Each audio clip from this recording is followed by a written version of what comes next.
Pemirsa, jumpa kembali di channel Belajar dan Berbagi.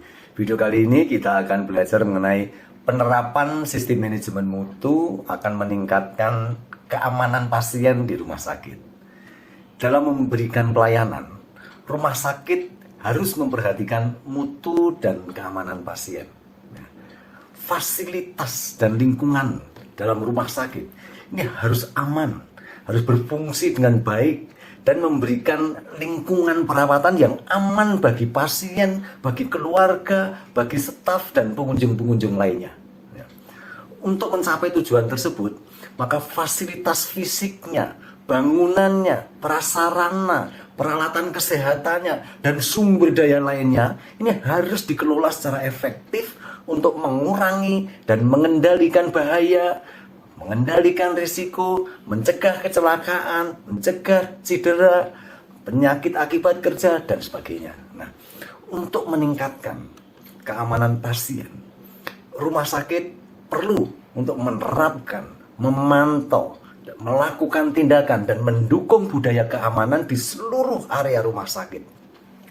Salah satu cara untuk mewujudkan tindakan tersebut yaitu dengan menerapkan sistem manajemen mutu di rumah sakit. Nah, keamanan pasien atau keamanan pengguna jasa ini didefinisikan sebagai kerangka kegiatan terorganisir yang menciptakan budaya, proses, prosedur, perilaku, teknologi, dan juga lingkungan dalam layanan kesehatan yang secara konsisten dan berkelanjutan menurunkan risiko, mengurangi terjadinya bahaya atau HAM yang dapat dihindari, memperkecil kemungkinan terjadinya kesalahan, dan juga mengurangi dampaknya jika hal itu terjadi. Nah, salah satu potensi penyebab terjadinya masalah keamanan pasien yaitu potensi kesalahan komunikasi, baik berupa komunikasi secara lisan, tertulis, atau elektronik.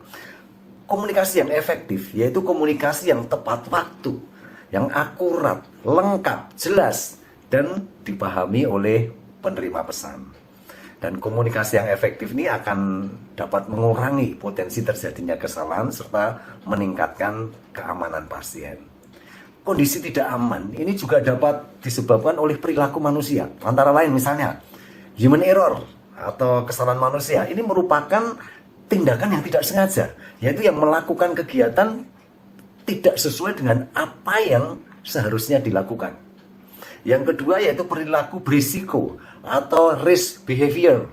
Ini merupakan perilaku yang dapat meningkatkan risiko. Ini misalnya melakukan langkah-langkah pada suatu proses layanan tanpa berkonsultasi dengan atasannya atau konsultasi dengan tim kerja lainnya.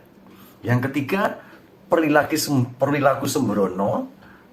Ini merupakan perilaku yang secara sengaja mengabaikan risiko yang substansial, dan tentu saja hal ini tidak dapat dibenarkan.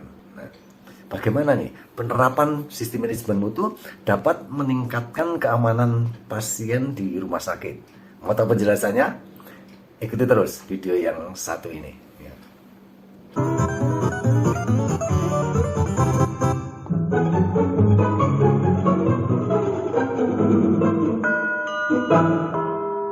Pemirsa, untuk memastikan keamanan pasien, maka rumah sakit perlu mempunyai proses yang terdokumentasi di seluruh rangkaian layanan kesehatan. Nah, untuk menjelaskan bahwa sistem manajemen mutu di rumah sakit ini dapat meningkatkan keamanan pasien, tentu saja saya menggunakan beberapa referensi. Antara lain yaitu ISO 7101/2023. Ini mengenai Healthcare Organization Management Systems for Quality and Healthcare Organizations Requirements. Standar ISO 7101 ini menetapkan persyaratan sistem manajemen mutu, dan salah satu persyaratan tersebut yaitu mengenai keamanan pasien. Mari kita bahas satu persatu persyaratan sistem manajemen mutu yang dapat meningkatkan keamanan pasien. Yang pertama, ketentuan mengenai pengetahuan dan pembelajaran mengenai keamanan. Ini antara lain untuk menjamin keamanan pasien. Ini maka organisasi itu harus membangun lingkungan yang dapat mendorong pembelajaran berkelanjutan, berbagai pengetahuan, pelatihan, dan penempatan tenaga kerja yang relevan dan kompeten. Yang berikutnya yaitu organisasi harus menentukan proses untuk berbagi pembelajaran. Dan berikutnya organisasi harus terus mengumpulkan dan menganalisa data-data keamanan pasien. Untuk apa? Untuk melakukan perbaikan-perbaikan. Yang kedua yaitu ketentuan mengenai identifikasi pasien. Rumah sakit ini harus mempunyai proses untuk menjamin ketepatan identifikasi pasien. Karena kesalahan identifikasi pasien ini dapat menyebabkan masalah serius bagi keamanan pasien. Dan kesalahan identifikasi pada pasien ini dapat terjadi di semua aspek pelayanan. Ini misalnya pada saat diagnosis, pada saat proses pengobatan, atau pada saat tindakan-tindakan tertentu dan sebagainya. Ya. Kesalahan identifikasi ini dapat terjadi antara lain ini pada saat keadaan pasien masih dibius, pada saat pasien mengalami disorientasi atau belum sadar sepenuhnya, atau kemungkinan adanya pasien pindah tempat tidur atau pindah kamar dan sebagainya.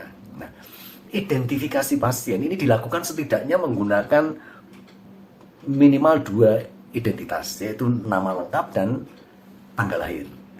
Kapan 2 jenis identifikasi tersebut diperlukan? Nah, yang pertama pada saat tindakan terapi. Ini misalnya saja pada saat pemberian obat, pemberian darah atau produk darah, terapi radiasi dan sebagainya. Berikutnya yaitu pada saat tindakan seperti memasang jalur intravena atau hemodialisis atau tindakan-tindakan yang lainnya. Berikutnya yaitu pada saat sebelum tindakan diagnosis, misalnya saja pengambilan darah atau spesimen lain untuk pemeriksaan lab, atau sebelum melakukan kateterisasi jantung, atau tindakan radiologi diagnostik dan sebagainya. Dan selanjutnya yaitu bisa saja yaitu diperlukan pada saat menyajikan makanan pasien. Yang ketiga yaitu ketentuan tentang keamanan pengobatan. Organisasi ini harus memiliki informasi terdokumentasi mengenai proses pengobatan. Ini antara lain bagaimana tentang pemilihan obat, pembuatan resep, pengadaan obat, validasi farmasi, penyiapan, penyimpanan, pengeluaran, administrasi, dan sebagainya. Nah, untuk menjamin keamanan pengobatan, organisasi antara lain perlu yang pertama yaitu membuat daftar dan pedoman penggunaan obat-obat berisiko tinggi dan menerapkan sistem kewaspadaan. Misalnya nih, obat yang mirip atau terdengar mirip, elektrolit pekat, insulin, obat antineoplastik, obat penenang dan sebagainya. Dan selanjutnya juga organisasi perlu menegakkan praktek penggunaan antibiotik yang rasional. Yang berikutnya yaitu organisasi perlu menjaga protokol untuk pendidikan pasien dan perawat mengenai pengobatan. Dan selanjutnya berikutnya adalah organisasi perlu menetapkan mekanisme untuk memantau dan melaporkan kesalahan pengobatan dan efek samping yang terkait dengan pengobatan.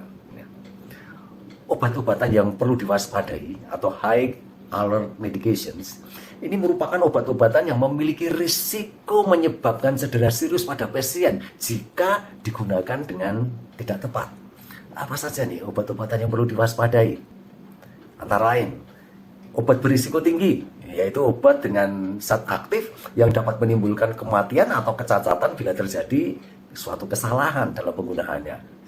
Misalnya insulin, heparin, sitostatika, dan sebagainya. Yang kedua, yaitu obat-obatan yang terlihat mirip atau terdengar mirip. Ini juga perlu diwaspadai. Dan yang ketiga yang perlu diwaspadai yaitu elektrolit konsentrat. Ini misalnya kalium klorida dengan konsentrasi lebih dari 1 mg ekuivalen per mili. Atau natrium klorida dengan konsentrasi lebih dari 0,9%. Atau magnesium sulfat injeksi dengan konsentrasi lebih dari 50% dan sebagainya. Nah, rumah sakit ini harus menetapkan dan menerapkan strategi untuk mengurangi risiko dan cedera akibat kesalahan penggunaan dari obat-obat yang perlu diwaspadai. Ini antara lain yaitu dengan cara penataan penyimpanan, pelabelan yang jelas, penerapan double checking, pembatasan akses, penerapan panduan penggunaan obat yang perlu diwaspadai, dan sebagainya. Yang keempat yaitu ketentuan tentang keamanan pembedahan. Organisasi ini harus menerapkan langkah-langkah keamanan sistematis untuk meningkatkan keamanan pembedahan di ruang operasi atau di area-area lain. Nah, kejadian yang mengkhawatirkan dan dapat terjadi di rumah sakit pada saat pembedahan itu antara lain misalnya salah posisi, salah prosedur, salah pasien, dan sebagainya. Ya. Rumah sakit ini perlu mempunyai protokol umum untuk mencegah salah posisi, mencegah salah prosedur, dan juga mencegah salah pembedahan pasien, maksudnya salah pasien. Ya. Memastikan sisi yang benar, prosedur yang benar, pasien yang benar pada pembedahan, ini sangat vital bagi keamanan pasien. Yang kelima, ketentuan tentang pencegahan dan pengendalian infeksi. Organisasi ini harus mendokumentasikan proses untuk program pencegahan dan pengendalian infeksi. Antara lain ini, mengidentifikasi risiko, menetapkan prioritas, dan menentukan strategi. Untuk yang kedua misalnya mengembangkan dan menerapkan indikator, pedoman, dan prosedur tentang pencegahan dan pengendalian infeksi. Yang ketiga misalnya melaksanakan program sistem pemantauan untuk pelaksanaan pencegahan dan pengendalian infeksi. Yang keempat yaitu melakukan tindakan sistematis untuk pencegahan dan pengendalian infeksi. Antara lain apa saja nih? Misalnya kebersihan tangan, pencegahan munculnya atau penularan mikroorganisme, pengawasan mikroorganisme multiresisten, pencegahan infeksi terkait dengan alat, pencegahan infeksi di tempat bedah, tindakan isolasi, kebersihan lingkungan, penggunaan antibiotik yang aman dan rasional, dan sebagainya. Yang kelima yaitu pembentukan sistem seperti komite pengendalian dan pencegahan infeksi. Yang keenam yaitu mengembangkan program untuk pengawasan infeksi terkait dengan pelayanan kesehatan. Yang ketujuh yaitu melaksanakan program-program pelatihan tenaga kerja terkait dengan pengendalian dan pencegahan infeksi. Yang kedelapan yaitu mendorong dan mendukung untuk menegakkan kepatuhan terhadap pedoman dan peraturan dari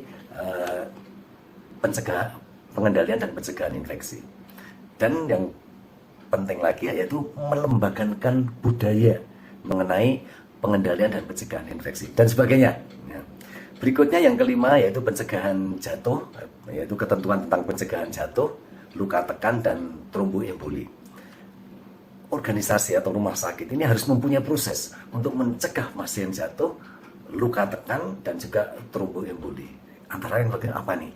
Yang pertama, mengidentifikasi pasien yang berisiko mengalami cedera akibat tekanan, dan tentu saja menetapkan pengendaliannya. Yang kedua, memelihara rencana pencegahan jatuh yang komprehensif.